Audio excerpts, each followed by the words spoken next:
Here we go. Focus. Speed. I am speed.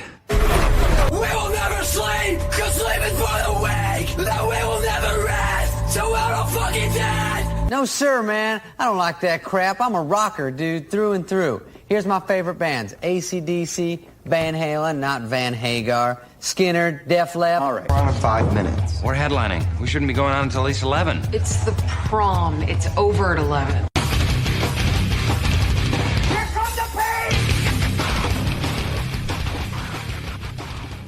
Hey guys, what the heck is going on? My name is Sam Cox, and this is the IMG podcast. Thank you guys so much for tuning in today. So today we have a pretty interesting episode. If you guys follow the Texas / Red Dirt / Americana scene, I would say probably in the Oklahoma, Texas regional area, you probably have heard about this. It was a few weeks back, and there was a story that had really kind of taken over my timeline specifically, just because most of the stuff I see online is music based anyway. But man, it was a story about this venue in Southeast Oklahoma taking artists' money and trying to get them to pretty much buy onto shows. And that is kind of paraphrased. If you want to go see more of what we're talking about, pause this and go. You probably Google it at this point, or just go, Facebook search Hochatown. It'll probably pop up something that has to do with this. But it really kind of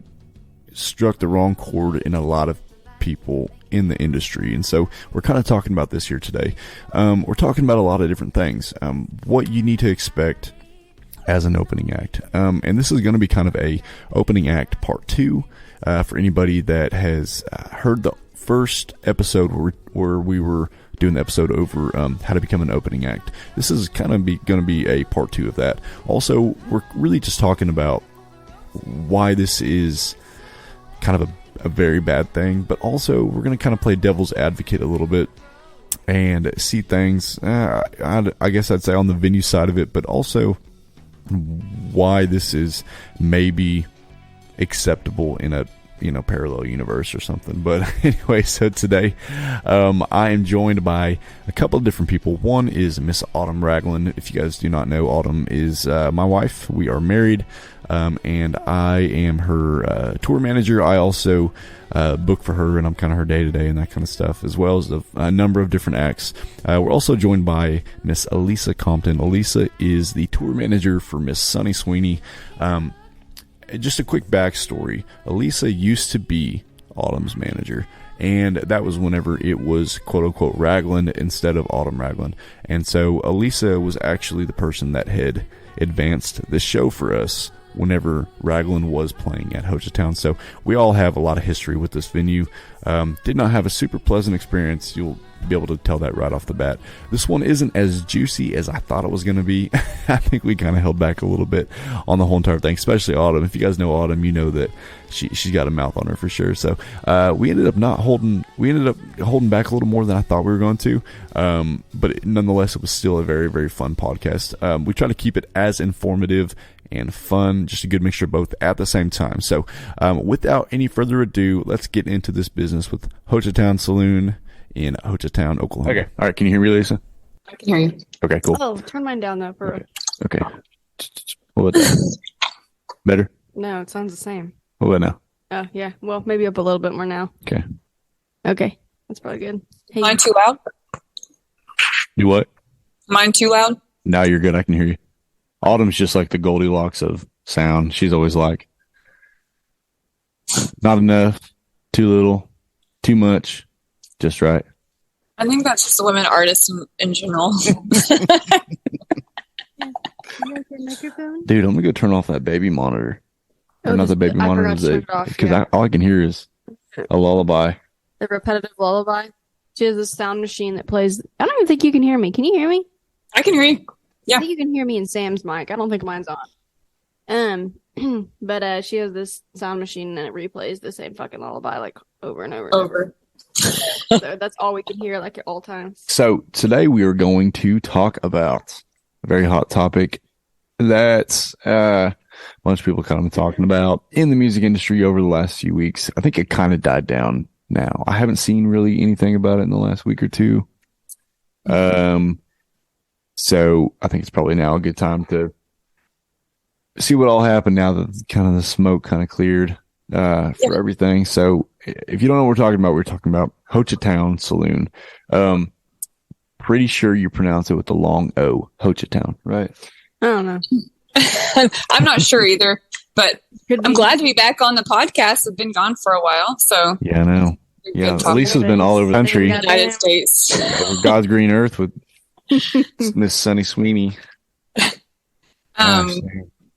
Yeah, I think I was like knee deep in the middle of that 35-day tour when this happened. So I really didn't get like a whole bunch. I just saw different posts, and then I got text messages, and I was like, oh.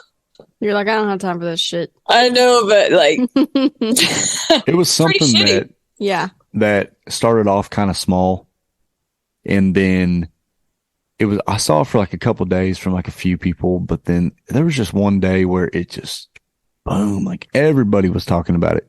Everybody from like bigger artists were kind of posting about it, and smaller artists were kind of posting about it, and I mean, it was a topic. Thing. I mean, it was a topic in my environment, even people that didn't even know about Hochatown, right? The venue that it existed, they were talking about it, and I was like, oh yeah, right. I've had to talk to those people before. Yeah, they sucked, and they were not good. It wasn't good. Yeah, and that's one reason why I wanted to talk about it today was because Autumn did a show there last September.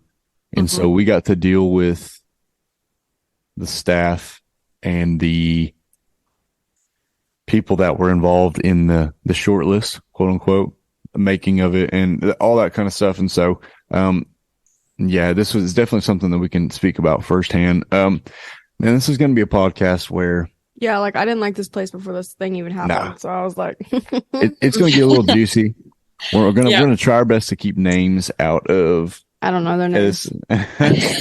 It's probably for the best. Yeah, it is. But Autumn would drag their ass. I didn't file their names in my brain because it just wasn't worth it, you know. I agree. Like, I mean, I dealt with them firsthand. Like, I was literally about to get in my car and drive to Oklahoma from Texas because my blood pressure was so high. But I cannot remember that dude's name for the life of me. And that should tell you something. I do remember his name. And I'm not gonna. It was too traumatic. We just blocked it out. I know. I mean, I could go in my email and find it if I wanted to, but and ironically, this is kind of like a side piece. But before this post came out, I ran into someone that was involved in that situation when I was at a show during that tour. And I think this was about a week before the Hochatown post, and he was like, "Hey, remember we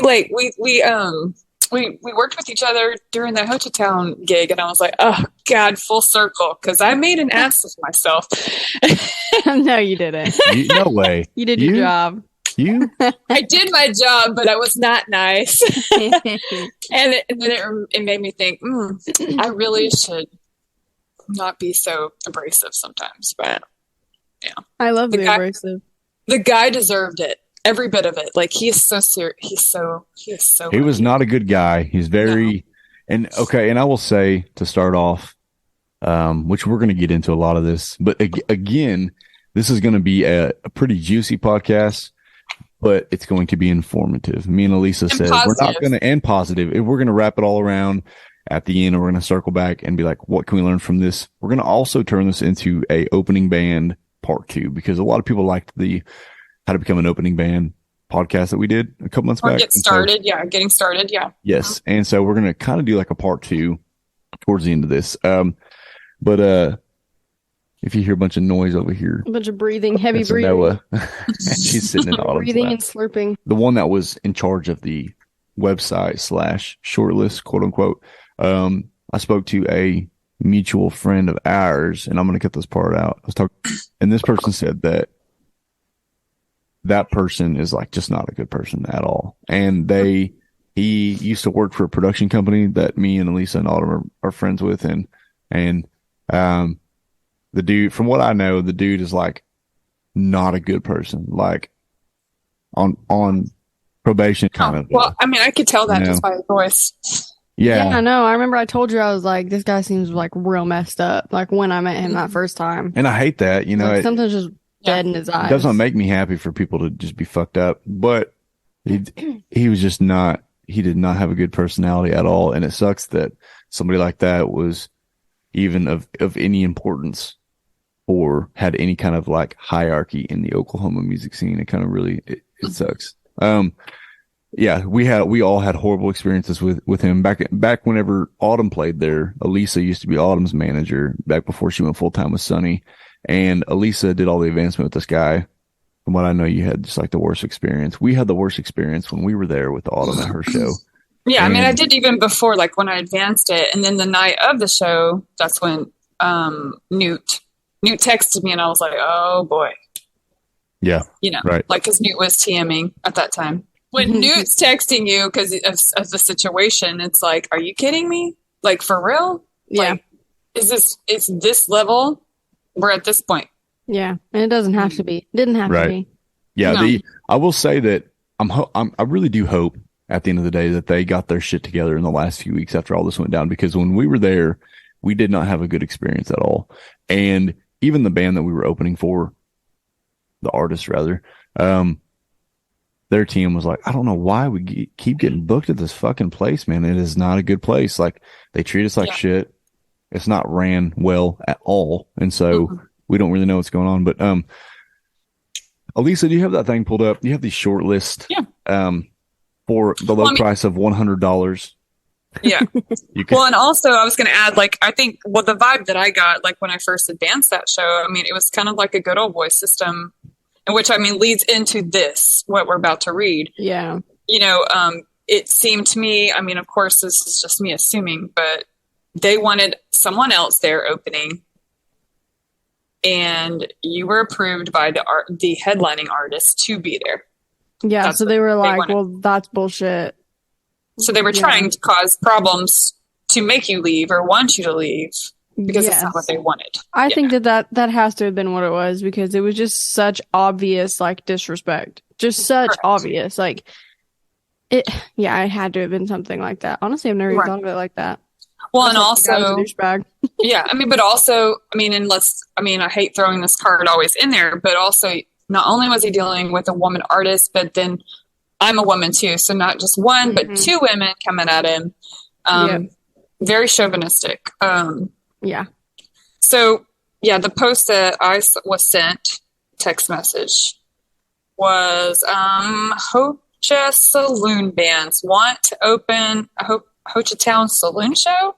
Join Hochatown Saloon shortlist. Join for only $100 a year. Members are significantly more likely to be booked as an opener. What? Get paid up to $150 for shows on the small stage and up to $650 for shows on the big stage. Build your artist profile with Hochatown Saloon. Link to your electronic press kit. Showcase your Spotify or YouTube channel. Visit HochatownSaloon.com. Bands to sign up. And then, of course, they made a prettier post with the same bullshit. But here's the newsflash. If you want to be an opening band or starting out, you shouldn't have to pay. Yeah. At all. And that is every artist I know personally. Yeah. Would not for like a membership or whatever. Fuck that. Yeah. No, and here's the thing about it also. This whole entire thing is taking advantage of artists that are starting out, because, I know that there are a few people that could afford something like this, and they would probably pay $100 to open up for whoever would be playing there. I know that there's people that are desperate enough to get their foot into the door that they would say, hey man, here's my $100. Can you get me on a show with Casey Donahue? Or can you get me on a show with Bar Crow or Caitlin Butts or Bree Bagwell, or Sunny Sweeney?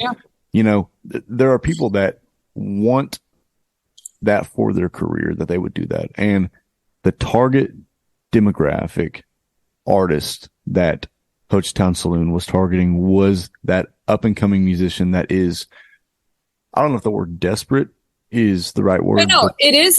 I think that is a correct word. Like, because desperation will make you do anything, for one. And second, this business is so hard. And you're right. Like, anyone's willing to get on if they can open for anyone that is on the next level or the level 2 levels above, to get that on their resume, which is not wrong. It's not wrong to want that. Right. It's just, I mean, back to like our first podcast that we talked about this, that's where you need to build relationships. You can't bypass all that hard work and grinding and running up and down the road because Hochatown wants to put you on a short list for $100. Right. No way. Yeah. Like, you shouldn't have to pay. No, I agree. And you know, the reason why Autumn was on that show is because Autumn had done a show, well, 3 or 4 or 5 shows at that point with, back when it was Red 11. I say that like it was a long time ago, like a few months ago when it was Red 11. Autumn had done shows with that Red 11 agents, artists. And then so Autumn got put on that show. And right. To be clear, nobody paid Hochatown. Nobody paid anything. This was about a year ago. Oh, sorry to top back in. No, yeah. Autumn had to go move maybe somewhere else. Just wanted to make that clear.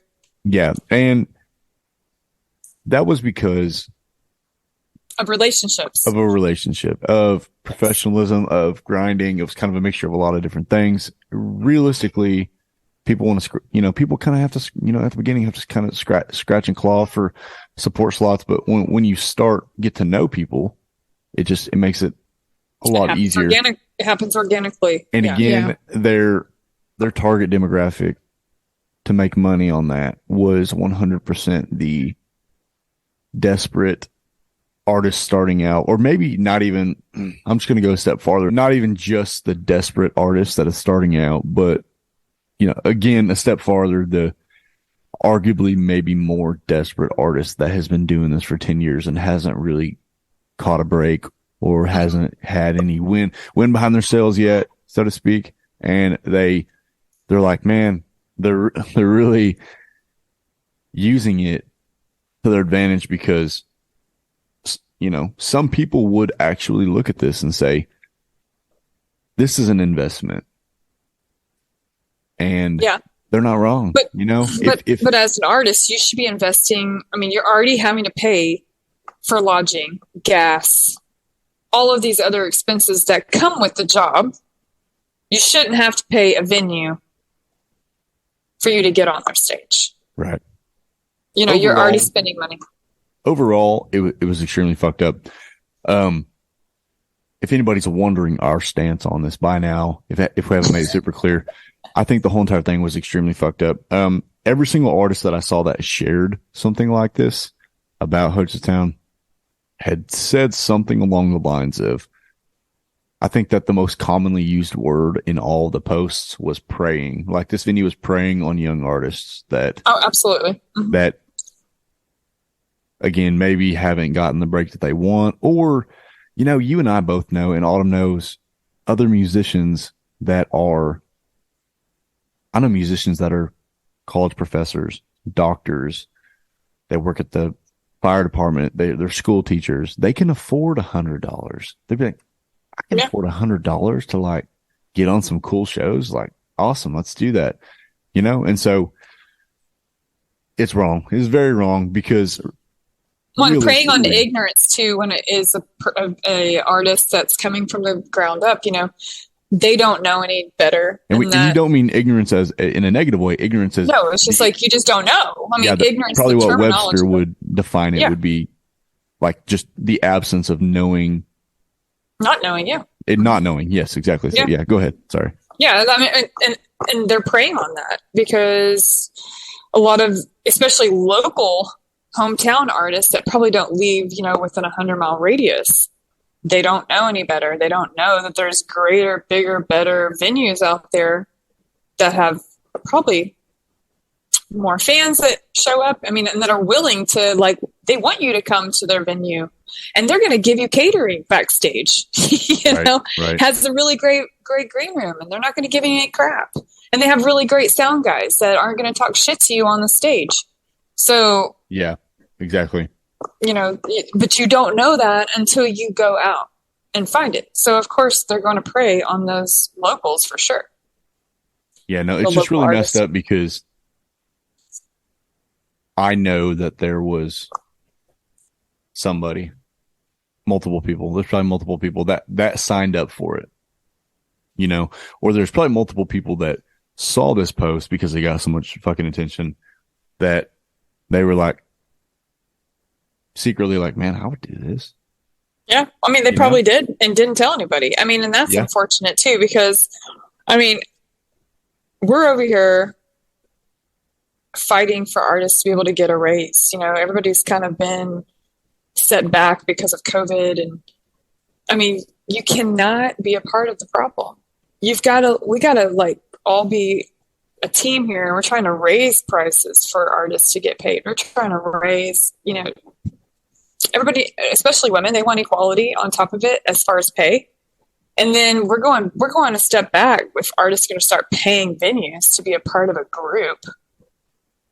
Like, heck no, why don't you? Okay, then you should be paying me more than $150. Right. And they said up to $150. Yeah, up to $150. I'm sure that they would pay $75. Like, yeah. Listen, no. We said up to $150. Yeah. You know, I mean, the chance of $150. It's kind of like playing the McDonald's Monopoly. It's like you could win $1 million. Yeah. Oh, and on top of it, you know, are they going to give you a free meal and pay your tab? Because, you know, that's what they told me originally in the advance, but then they tried not to pay. They were trying to make the band pay the tab. Right. In our experience. Yeah. And so we're going to get into that here in a second. All of the the inconsistencies of the advance before this post even. Yeah. And you know what? There's been a lot of negative that I've heard about this venue over the years from a lot of different people. And if I've said it once, I've said it fucking 5,000 times. If everybody's saying the exact same thing, not everybody's wrong. Like, there has to be some sort of truth. Oh, there's a common denominator. And exactly. I think that's probably more catered to one specific person. Right.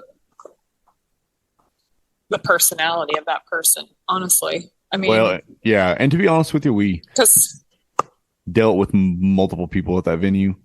Mm-hmm. Man, I'm really kind of, I'm really just trying not to name names. Yeah, I think it's a lot of people that needed to get a fucking clue that really didn't have one, you know? Mm-hmm.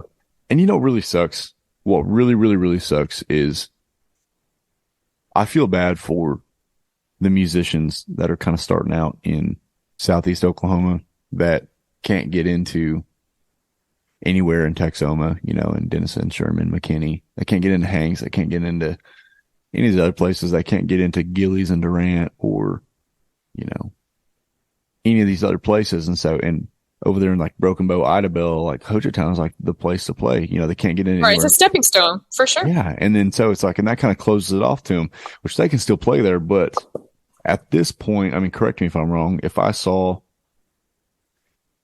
Hochatown Saloon on anybody's calendar, and this is going to sound really fucked up, and if you have it on your calendar, trust me, I don't think that about you right now. I probably just wouldn't book there again because I know that shows are booked out sometimes 3, 6, 9.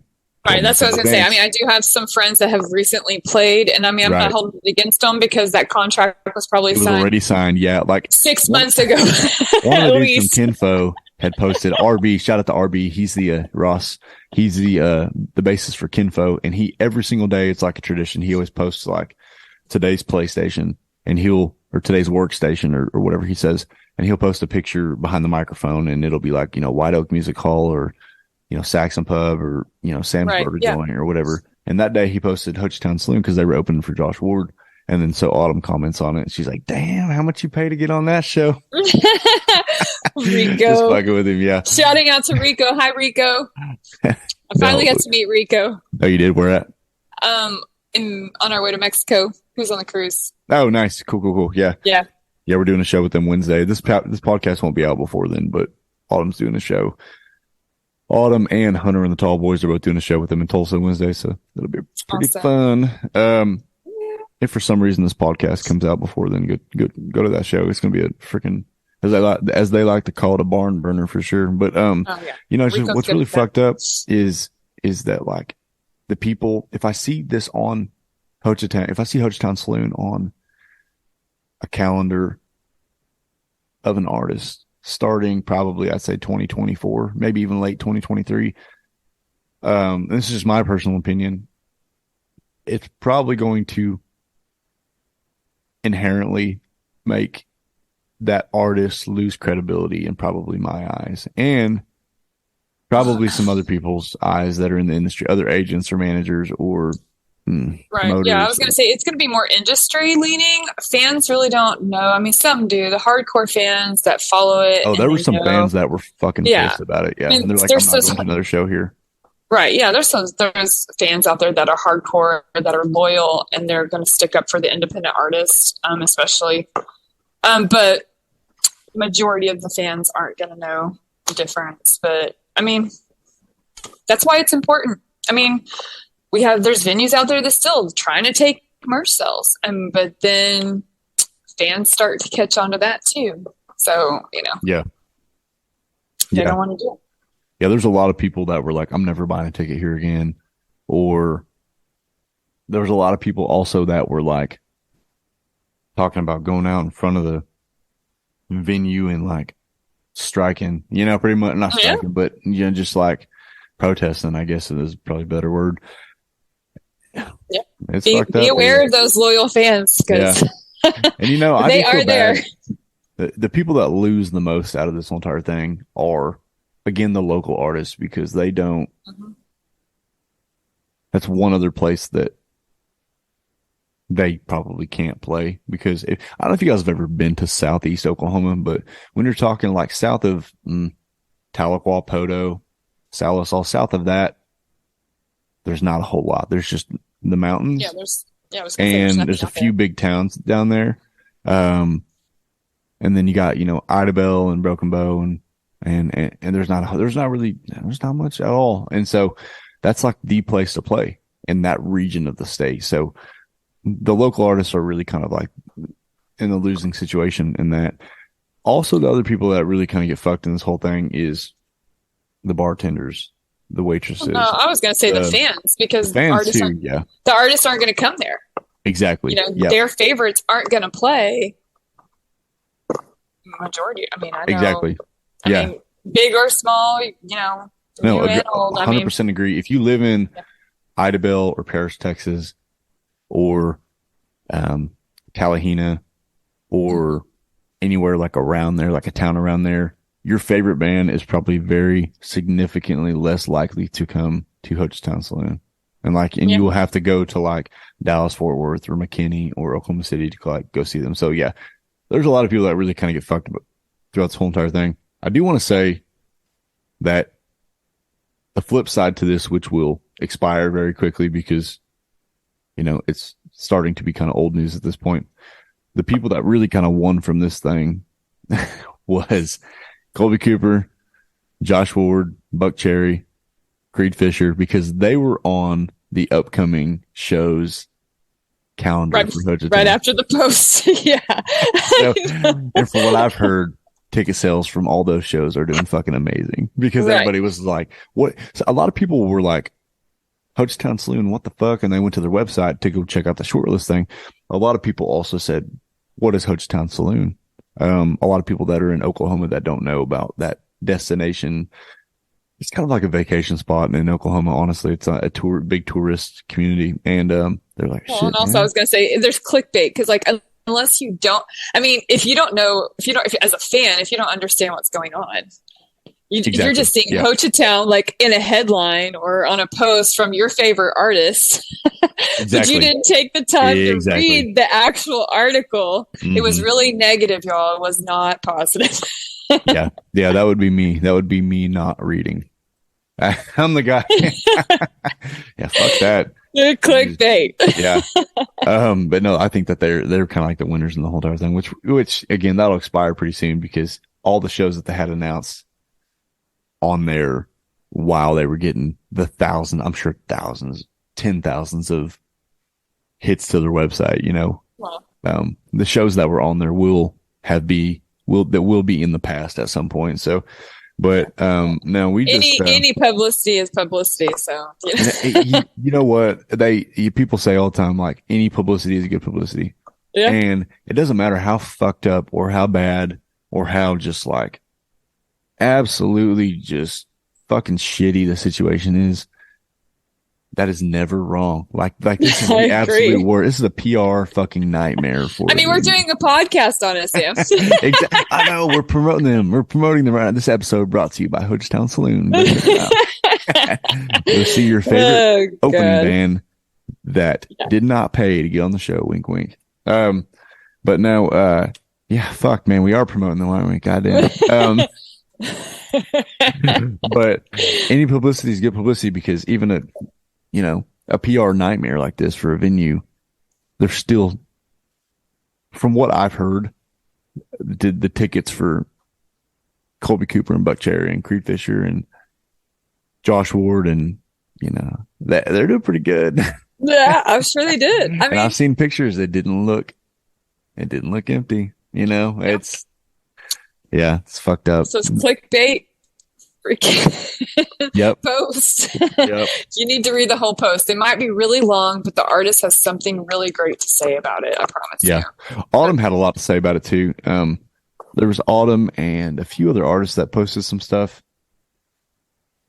and I think they had a lot of really good comments to say about the whole entire thing. There was a lot of musicians that were, in the words of a very good friend of ours that I'm not going to name, he said, man, there's just a lot of fucking musicians that never played there. We're never going to play there, but they just want to hop on the hate wagon, and which I get it, whatever, it's at the end of the day, they probably do feel pissed off that venues are doing that, no matter where they're at or if they have played them or whatever. But so well, the news, the PSA is don't play there. Like, don't play there. Don't support them. You know what? As an artist. Yeah, that's the PSA. I would not play there if I was the manager of a band or the agent for a band or whatever. I would not touch that place with the fucking 50-foot pole. That's really kind of where all this is boiling down to. If you want, but me and Elisa and Autumn, we're not the end all be all of not at the all. music industry. We're just. But there are venues out there that will treat you with respect. Oh yeah. And give you a badass green room and not give you drama. What we're going to get into in the second part of this podcast is we're going to talk about your standards as an opening band. So y'all stay tuned for that. I wanted to take a quick second to plug our Patreon. So I've had a few people over the last few months kind of reach out and ask how they can support this podcast, and because they've been listening to all the episodes and they've gained a ton of knowledge on all the guests we've had on this podcast and just the things we've been talking about, and they want the podcast to keep going. Well, first of all, guys, this podcast isn't going to go anywhere. We're going to keep doing it no matter what. We just love doing it, and we love having conversations with each other and with other guests that we're having. We gain a ton of knowledge ourselves as it is. But if you feel like supporting the podcast, which we would highly, highly appreciate, you don't have to, but if you feel so inclined, there is a link down below for our Patreon. All of the finances from things like this podcast and Patreon and streaming and all that stuff kind of get dumped into the same bucket, so it all goes to the same place. So by supporting on Patreon, you are by default supporting this podcast. So if you guys feel so inclined, check out the link below.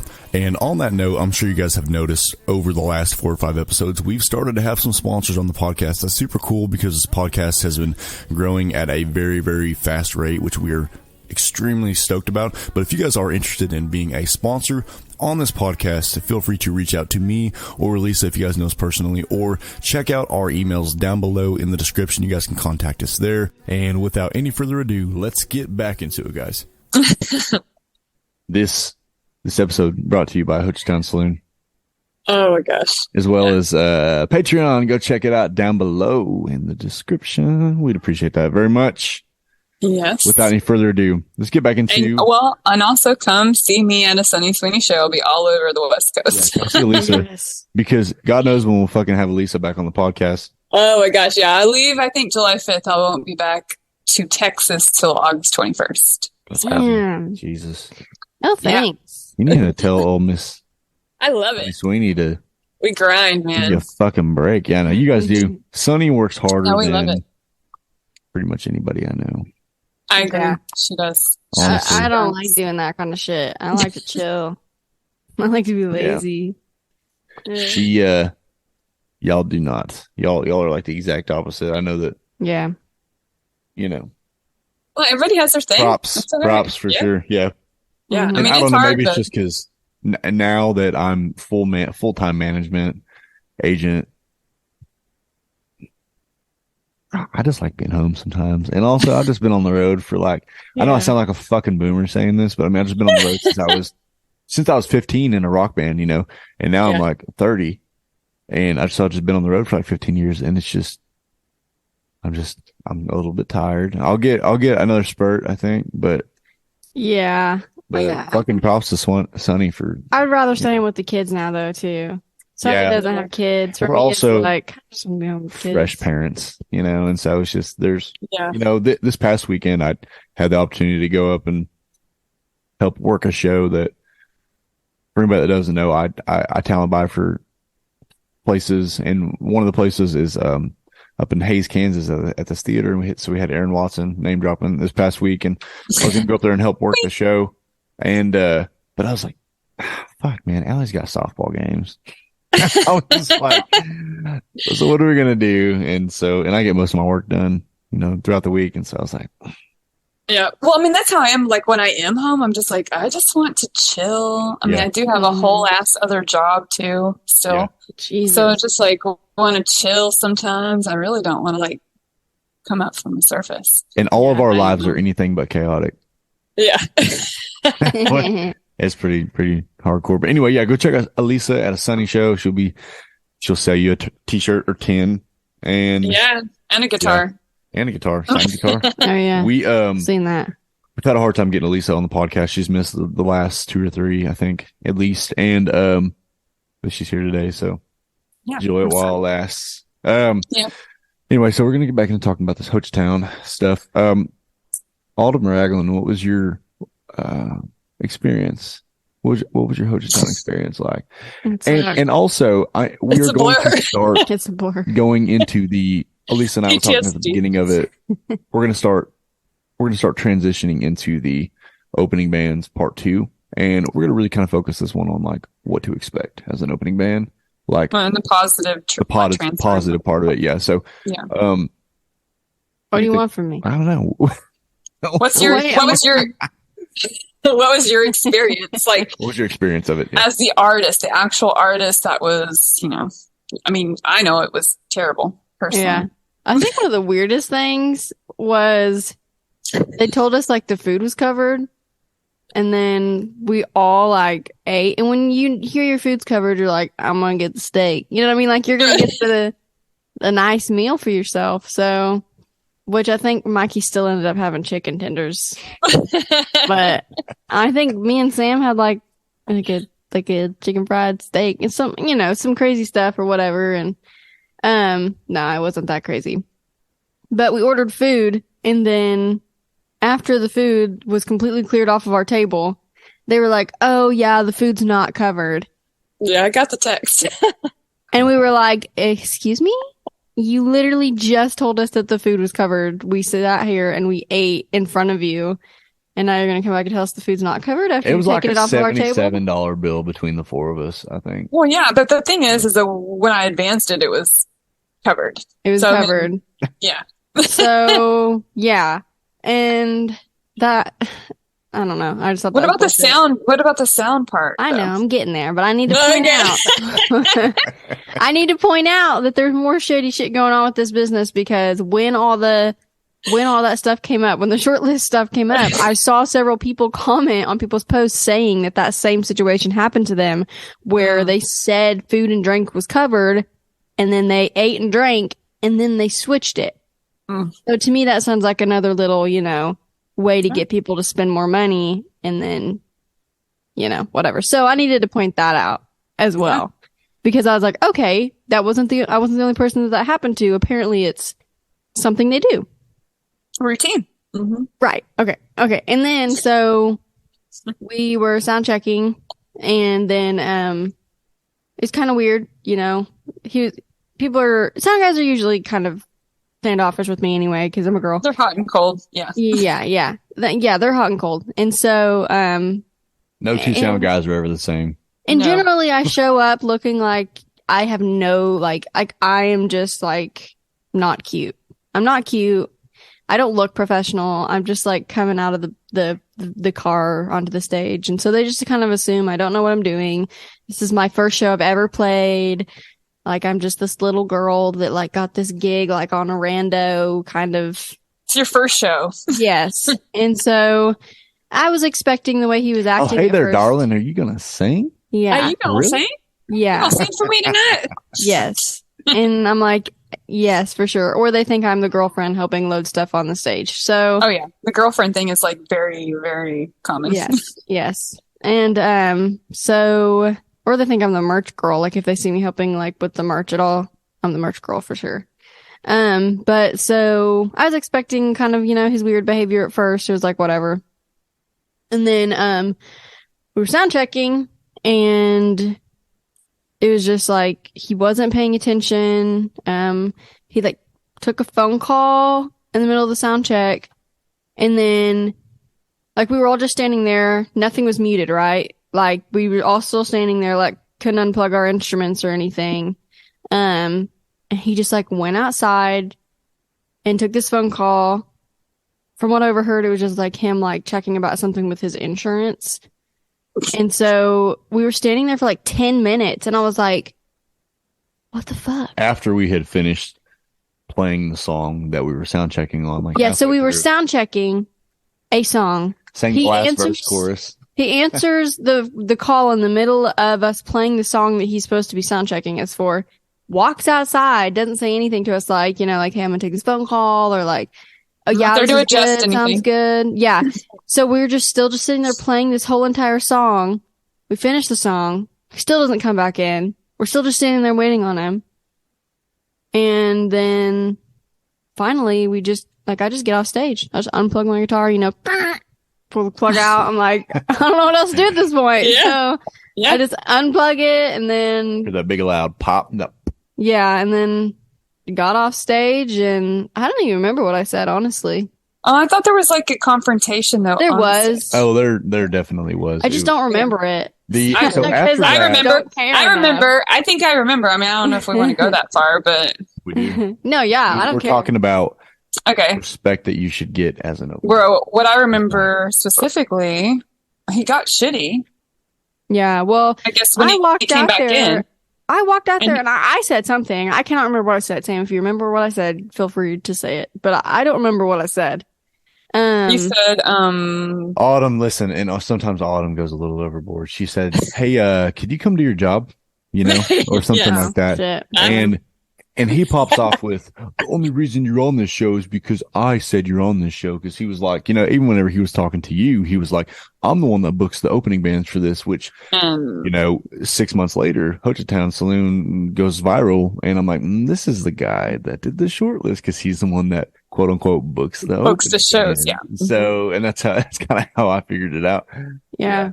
Well, I don't remember everything that was said, to be honest. And Sam, well, and he was might, trying to but get y'all to pack up and leave. Like, Yes, that's he how did. I Got ended a- up on the phone. Yes. I said something about like, hey, like, what's buck? Like, we're just like standing in there, you know. I need He you said, to don't come there." fucking talk to me like that.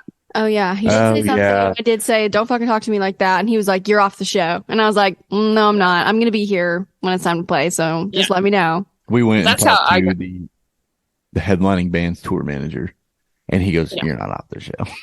It's Well, like, yeah, and I that's was how like- I got on the phone was like because it got to that level. Yeah, And I was like, "This sound guy is not gonna tell me I can't play on the show. That doesn't make any sense. That's not his place." Apparently, it was. apparently it I've is. never heard that before. Right. But I was like, "Dude, like I'm still gonna play. So you're just gonna have to He get just had over this it." vendetta against us when we showed up to the venue, or against Autumn whenever we showed up to the venue, because Autumn was approved by the agents, The headliner. by Yeah. the headliner's camp.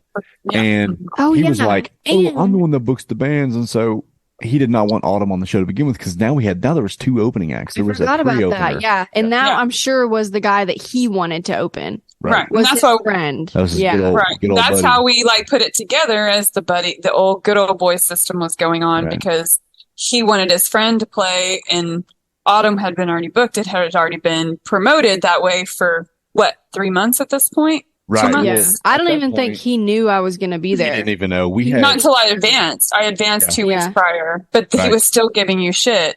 Mhm. we had booked the show. See, when was this? September of 2022 of last year. Red 11, which we're kind of spoiling a little bit, but Red 11, the headliner was on Red 11. Our agent that we'd been working with at Red 11 had approved Autumn in May, 4 months before There you go. Yeah. Autumn was even playing on the show. So, Yeah. and so it was a miscommunication on their part, and everybody wanted to get mad at Autumn because Autumn was there when she wasn't supposed to be, you know? And Supposedly. for us, we're like, it just got worse because the pay was dog shit. They're trying to get us to pay for our food. Sound guys just shit. And just the way they have the venue set up, like you're sound checking for the lunch crowd, us and the headliner, like the big headliner Yeah, we were sound checking was for sound people checking like for the sitting there lunch eating. crowd. You know, they have Right. load in and sound check at midday, which you know all about that, Lisa, you know, Yeah. but they're a restaurant during the day. So it's like, this is kind of really fucking awkward. Like, And those are the worst. Like those are the Oh, those are worst not fun. sound checks Yeah. anyway, because you're not ready. People are taking video. People are taking pictures. It's horrible. Yeah, and Right. you're like, yeah, I haven't even gone to the hotel and freshened up, and people are like Right. taking pictures of yeah. the bands and be like, oh my gosh, getting to see these people sound check like it's some, you know, all access exclusive thing. And it's like, I don't want that. I was You know, also nobody 5 wants months pregnant during Yeah, I all mean- this. So I'd like to point that out. Yeah. Well, and most artists just don't want that. I mean, it is a level of invasiveness that, you Right. know, but So here's the thing that I want to get into with whenever we're talking about being an opening act and landing these spots. So what saved my ass that day was I had everything in writing. we did. So I am and have been Autumn's agent for the last 7 years. And I had everything in writing from Red 11. I had the advancement that I had gotten from the headliners tour manager. I had the pay. I had the food. I had the fact that we were approved for the show just in general. Like Right. them, Yeah. you know, the agent copying the tour manager and copying me and saying, okay, cool. Like Autumn's good for this show. I had all of it in writing. There are bands that get the handshake deal or yeah, you're good to go over the phone call. Right. If you have any kind of situation like that, you need to send them what is called a deal memo. And the deal memo is the very, very basic details of what you need to do for a show. And it's this: date, city, venue, how much you're getting paid, the format of the show, whether or not you're the headliner or the opener, the billing, how much tickets are, venue capacity, and the contact. And with contact, if you can try to get sound, lights, you know, the talent buyer and that kind of stuff, but just get the money, get your load in time, whether you're opening or headlining, get it in writing over, you know, if you get off the phone with the venue, say, hey, can you shoot me a text with all these details? Can you shoot me an email? You're not confirmed until it's in writing. Because when you show up, and this has happened probably 10 times in my career, sadly, in different genres and different formats. When you show up to the venue and another band shows up, What does that mean? no, I'm just saying, no, we've done this. Like, Oh, I thought I when did we something. show up, no, when we show up to a I was like, venue why are you looking at me? and there's another band that also shows up to the venue, the one that has it in writing has the show. Yeah. And I also want to point out the one that is there earlier and their shit's already kind of set up also has the show. So, ladies and gentlemen, get to your But shows don't on time. set You up get there on early. don't set up on the stage yet, though. Like, do Oh my not gosh. do that. Okay, so let's transition a little bit more. No, Okay, Elisa had to deal with something no. on tour. She said no. No, we're not going to get into that. Listen, we're already getting into it. We've already kind of spilled the Okay, beans a little bit. we'll keep it real bare. don't go to a show, especially when you know you're an opener.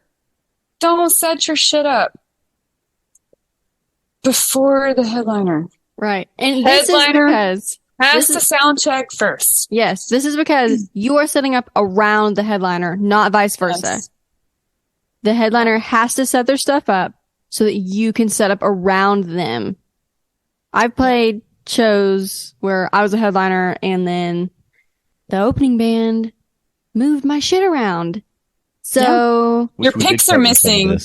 Yeah, but your picks are missing, or like literally, yeah. Like all my shit is like fucked up. Like I don't even know where my picks are. My set list is gone. I'm like, and I'm going up there. I'm just walking up there. Like I'm walking up there, assuming all my stuff is ready to go.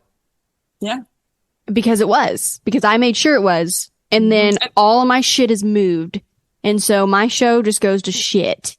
Well, and here's another thing too. This would be golden for openers. Autumn scar for forever. ask your sound guy to set you up your entire own line, your own DI. Yeah. Just do it before the headliner has. Yeah. Before the headliner has to ask for it, because everybody wants their sound to be the way it's going to be when they get back on the stage. Yeah. So. Take the upper hand, like be the bigger person and just say, hey, can I just go ahead and get a separate DI? Right. And, so if you're playing a show with Sonny Sweeney, ask Elisa to ask the sound guy, or you ask the sound guy yourself, hey, can I get a separate DI ran for my acoustic? Because I don't want to plug into Sonny's DI box. Even though it will be more convenient, probably at the moment, can we take 5 more minutes to run an extra line or 2 for our shit, for our amps, for our... Is that what you're saying? That's what you're saying? Well, yeah. I'm saying that. I'm not just for one. I'll do it for everyone. Like, just be respectful, because people would love that.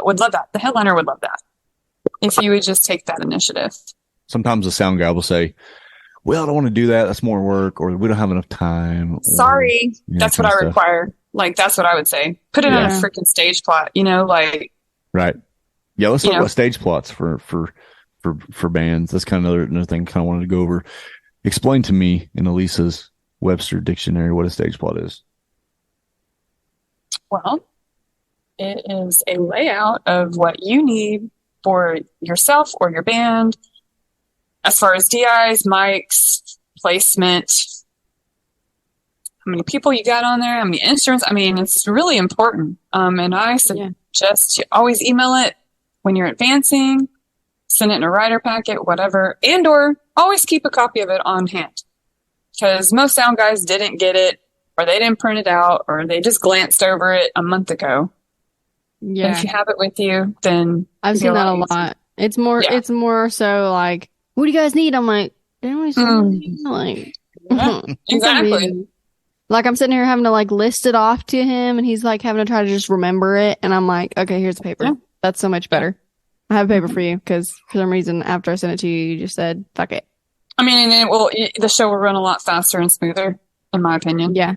No offense to sound guys, but like I'm like really like hitting sound guys hard right now, but like that's not what I'm trying to do. It's probably one of the most difficult jobs in the business, I think. Sound guy? Yeah. Yeah, I'd say. Mainly because the reward that you get above anything is like, I've never seen a sound guy accept a Grammy, or sound guy Grammys. They really should.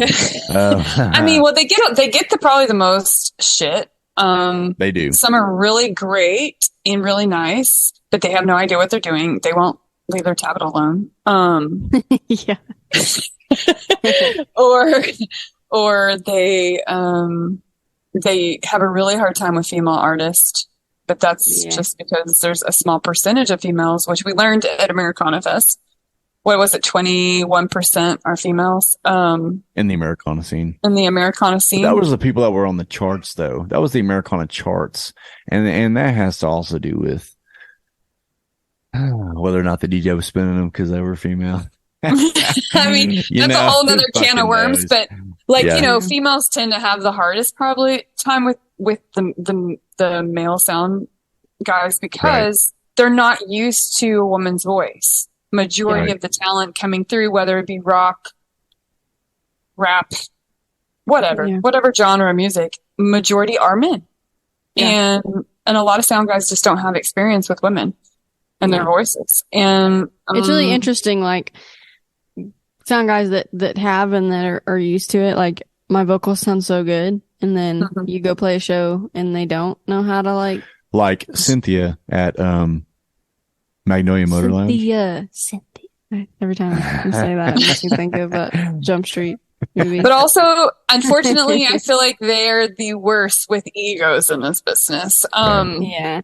Well, which it's just I don't because get, listen, but- because here's why is because sound guys don't get that validation on stage. Yeah. Getting to play in front of 1,000 people, they don't get Grammys, they don't get music awards. Sound guys get money in the bank and a resume.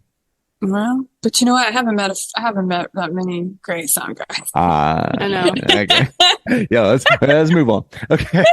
So, one other thing I want to talk about. I mean, well, it's either Whole ego nother or podcast. Yeah, it's either a whole another podcast. It's either ego or knowledge. Like, Even some of my very, very, very, very good friends that are sound guys,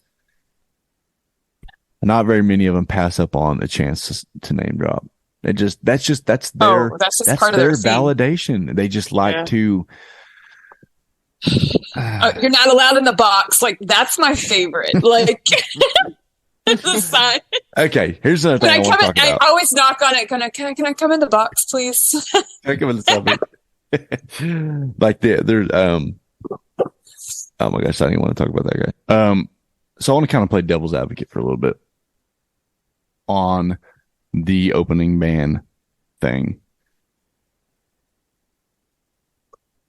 Should you ever pay to be on a show?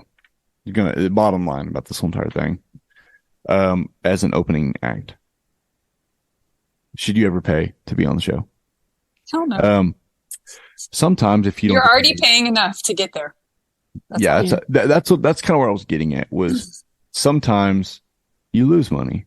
Recently, Autumn lost money on a show because the pay wasn't very much. And, after gas, hotel, paying your crew, you lose money. Yeah. It happens sometimes. You do get paid in exposure because, I know that sounds really shitty, but as an opening act, there's a lot of people on this specific show. We should talk about paying for exposure, what that should mean. Yes. Because it is a thing. It is a thing that you have to do and be an opening artist. Paying for exposure does not mean, like, oh, hey, like, come play at my bar and grill and I'll pay you an exposure. That's not, you shouldn't be doing that. Right, but when it comes to like, hey, come open up for this artist that's probably going to sell like hundreds of tickets and you're going to be seen by all these people, that's what getting paid for exposure means, and that's okay sometimes. And you sell a koozie, and you sell a shirt, or you sell a sticker, and that is long-term, forever and ever and ever, infinity advertising. Because most people put a sticker. Getting paid in exposure should not mean that you should also bring the exposure. Exactly.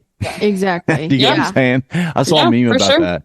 Shout out to Matt Moran. I saw it on Twitter a while back, and it was just like, it's funny how venues that want you to play for exposure also want you to bring the exposure. Exactly. And I'm like, that's fucking point on. That's not what you should be doing. You should be playing, like I said, for the band that's probably got, hundreds, if not thousands of people that are going to come see them. Yeah. And you're going to play for free. That's what you should be doing if you're doing a get paid for exposure thing. Yeah. I mean, worst case scenario, you should play for free for great exposure. Exactly. But you should not pay a venue or a membership for anything. And you should also be taking your fucking merch, because that's how you're getting paid that show. Well, that's what I was going to say. I mean, like, that's what I mean. Sticker goes like on a cooler or goes on something that will forever be there. It's not going to be taken off. So here's something that I have brought up with a few different people that a lot of people didn't know actually happened. In the rock scene, I'm talking like the rock and roll scene. And under that, I'll kind of want to classify metal, punk. Yeah, I was going to say punk radio rock. I mean, I'm one of these people. So, like, hardcore music, metalcore, any of that kind of stuff. it's very, very, very extremely common for bands to buy onto tours. And that's because there's less money in the rock scene, having a lot to do with the fact that more bands in the country scene buy alcohol. More fans do, there's just less. And as a talent buyer, I see acts come in that are, pretty decent known country names. They're all like 5 digits, meaning like north of 10 grand. There's also a lot of humongous bands that have platinum records that are under $10,000. But the rock bands, okay, so there's less money in the rock scene, which blows my mind because there's more people involved. But I mean, I could understand a low end band trying to get on like with Blink 182 or something, because exactly. So and that's kind of what I'm getting at, is it's not uncommon for a band to buy onto a tour. I have friends that are in bands that have bought onto tours with like Seven Dust, which is a very popular like rock band. I have a band coming to one of the venues that I book at, and a radio rock band. They said, "Hey, this other band is coming with us for support for this whole entire tour," and I went to go look the band up, and they're on 15 dates with X band that I booked. They have like 30 monthly listeners on Spotify, which, I'm not dogging them. I'm just saying, but they're on 15 tour dates with this multi-platinum band. Right. They bought onto that tour. Yeah. If the headlining band, it blows my mind. The rock scene's a different animal, dude. If the headlining band is making $5,000 to $10,000 off of them getting bought onto the tour, if the venues are happy, if the opening band breaks even by selling a fuck ton of merch, and they can afford to play for 15 days and nobody loses any money and has a great time and gets exposed to thousands and thousands of people, who's getting screwed? Really? Yeah. Well, I mean, and they probably are getting like great catering and stuff like that, because most of those are like festivals and stuff, Right. Festivals always are the best as far as hospitality.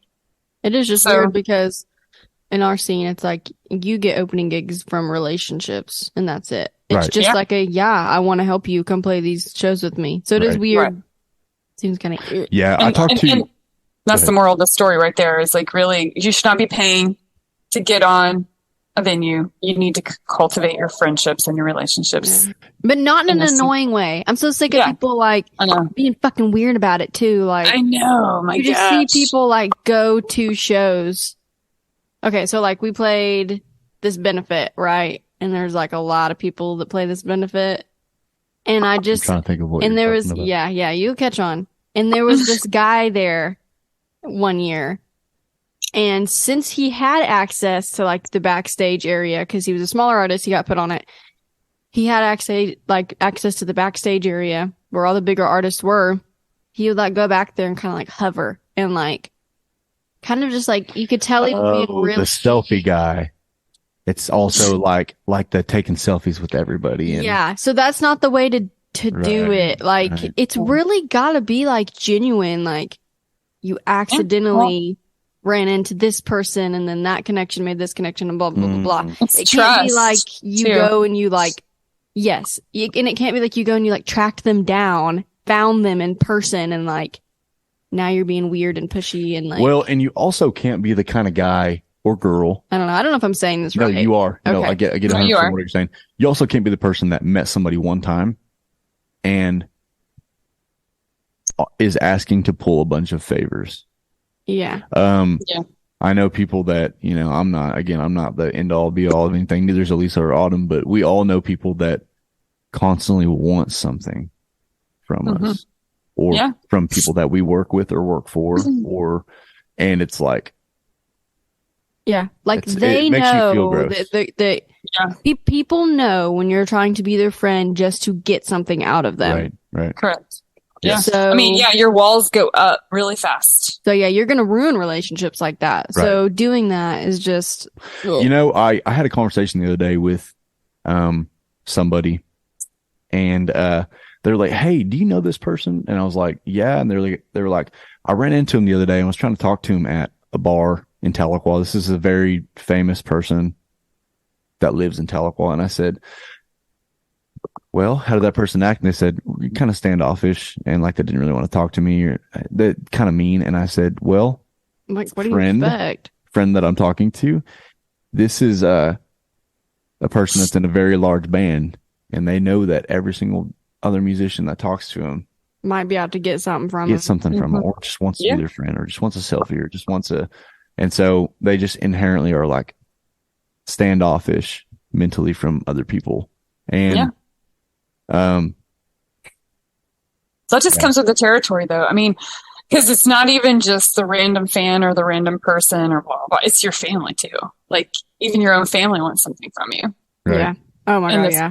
You know, when it gets to different things. So, I mean, yeah, I just feel like go support independent artists. Go buy a shirt. Yeah. I just feel like overall, I'm begging. the whole moral of this podcast is just like, you can pay if you want. If you're getting, who am I to tell you what to do? Buying onto Hochatown shortlist is bad for your career? Who am I to say that? It might lead to like the best connection you've ever gotten. So like go, but now that this is out like this, I mean, just know that, was it really wrong for them to post that?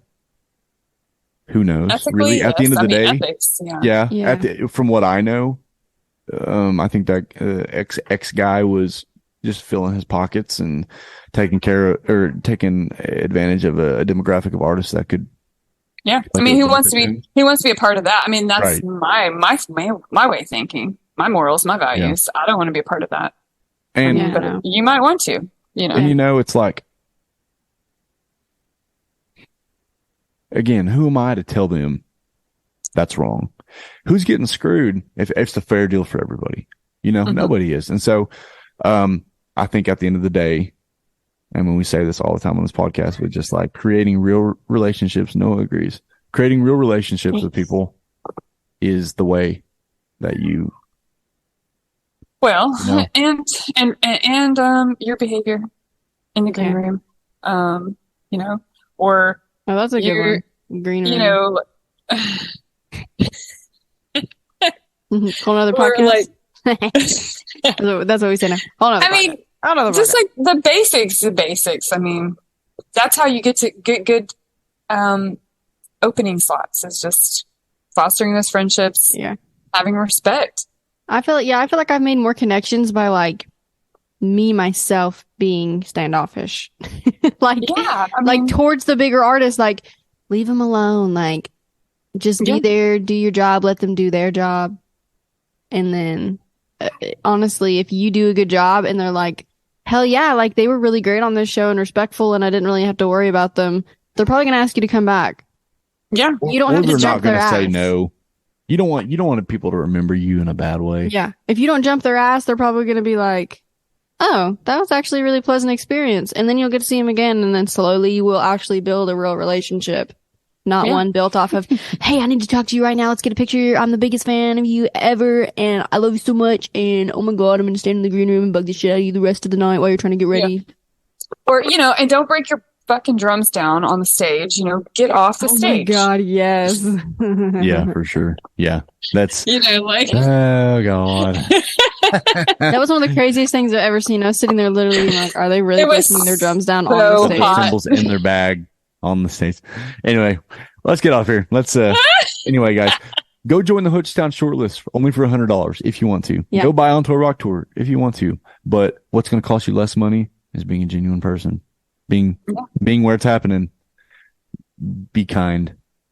That will cost you $0. All of that.